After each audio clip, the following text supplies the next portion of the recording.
আদম আলাইহিস সালাতু ওয়াস সালামকে সৃষ্টি করলেন। যারা পৃথিবীতে গিয়ে রক্তপাত করবে, যারা পৃথিবীতে গিয়ে আপনি সৃষ্টি করেছেন আপনারই বিরুদ্ধাচরণ করবে, তো আল্লাহ রাব্বুল আলামিন তখন এই কথাটা ফেরেশতাদের সামনে তুলে ধরলেন যে আমি যা জানি তোমরা তা জানো না, আমি যা জানি তোমরা তা জানো না।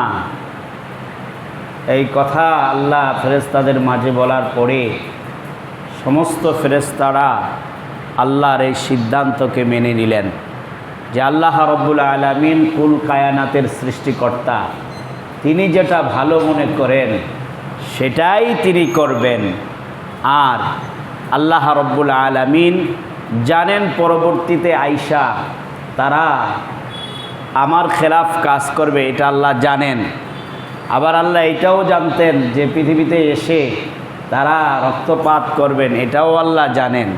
কিন্তু আল্লাহ এই পথও খোলা রেখেছেন যে আমার বিরুদ্ধাচরণ যদি কেউ শয়তানের দোকায় পড়ে করেও, তবে সে যদি তওবা করে, সে যদি আমার পথে আবার পুনরায় ফিরে আসে, তাহলে আমি তার পিছনের সমস্ত গুনাহ মাফ করে তাকে প্রথম সৃষ্টিতে যেমন মাসুমভাবে তৈরি করেছিলাম, সে অন্যায় করার পরেও যদি আমার কাছে সে তওবা করে, তাহলে আমি তাকে সেরকমই মাসুম হিসাবে কবুল করে নিব। সুবহানাল্লাহ।